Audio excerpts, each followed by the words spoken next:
Right, so Hurricane Matthew has come and gone, but its devastation and certainly the aftermath will be felt for quite a while now, whether it's busted windows or downed trees or ruined cars. If you have suffered any property damage, you should start, obviously filing your claim now. Attorney Eddie Farah is joining us now to discuss what you need to do to get everything back in order. And first of all, there are still people, Mr. Farah, and thank you for joining us, by the way, who are still without power, and they're just, what do I do?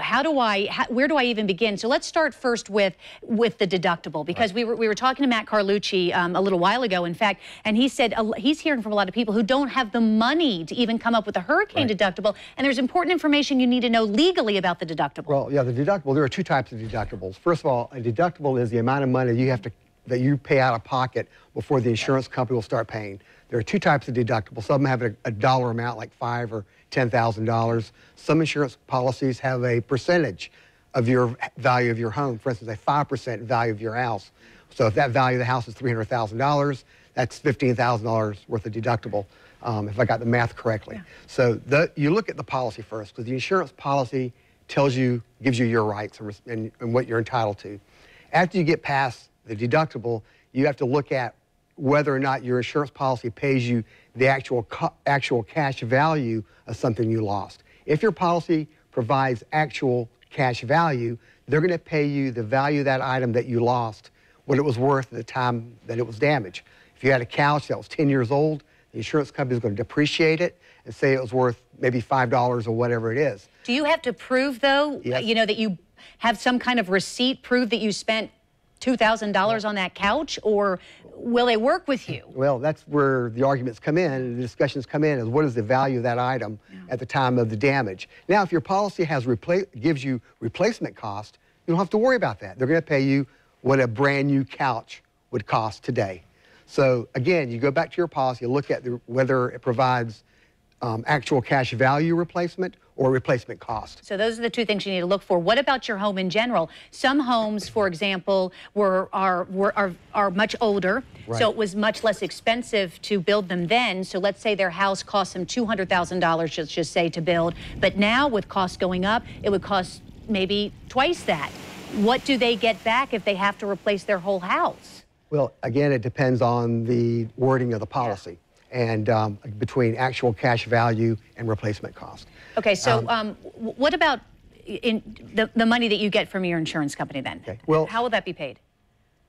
Well, it'll be paid to you. Right, now, yes. Under the replacement cost, when they pay you the cost of the brand new item, sometimes the insurance companies will make you prove you bought it before they'll reimburse you. Right. But you can negotiate that sometimes, and they'll pay you the replacement cost regardless of whether you've purchased a new item or not. And the reason I asked you that is because we have seen and done stories on scam artists who will go out and they will have homeowners sign paperwork that they don't realize is signing paperwork that allows whomever is doing the work to receive the money from the insurance company directly. But you want to make sure that any money that you receive to pay for contractors who do work comes to you, and you pay that money out to ensure that whomever is doing the work, particularly the suppliers of roofing, shingles, and whatnot, actually get the money. That's right. And let's talk about roof damage, because there are probably a lot of people who have damage to the shingles and they can't even see them. So somebody comes and says, oh, let me take a look at the top of your roof and see if you have any damage. And you kind of have to trust what they're telling you. Right. Well, the thing about the roof damage is, under the Florida Building Code, if 25% or more of your roof is damaged, the entire roof has to be brought up to the Florida Building Code. If your homeowner's policy has ordinance law coverage, then the insurance company, your homeowner's policy, will pay for the entire roof, even though only 25% of it's damaged. And do most insurance policies then have that, or is that a question we all need to, whether or not our home was damaged in Matthew or not, look more closely to make sure it's included in the policy? That's why you want to look at your policy. You want to look at three things you want to look at: the deductible, whether your policy provides you actual cash value loss or replacement cost, and third, the ordinance law coverage, which would provide you for an entire new roof at the insurance company's cost. What about What about if you're a business, for example? Okay. That's a totally different story then. If you have a business interruption provision in your policy, you want to hire an accountant, because the insurance company's not going to take your word for it as to what you've lost in terms of your revenue. So you would hire an accountant who would do an analysis of what you've lost. And there are people that specialize in that you can hire.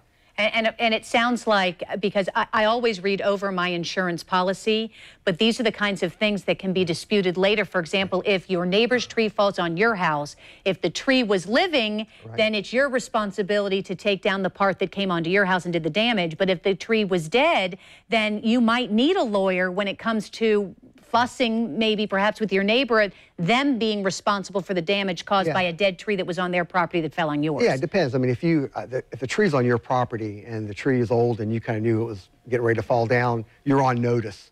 And if that tree falls onto someone else's property and does some damage, you may be responsible for that. But if it's just an act of God and the tree falls onto your neighbor's property, you have no responsibility for that. Mr. Farah, thank you. Good information, a lot of information, too, that we all need to know. And even if you, again, didn't have any damage, this is a reminder. Take a closer look at your policy and ask these important questions so that you're covered next time. If you'd like more information about filing a claim, by the way, you can get in touch with Mr. Farah. We'll post this entire interview later this afternoon on news4jax.com.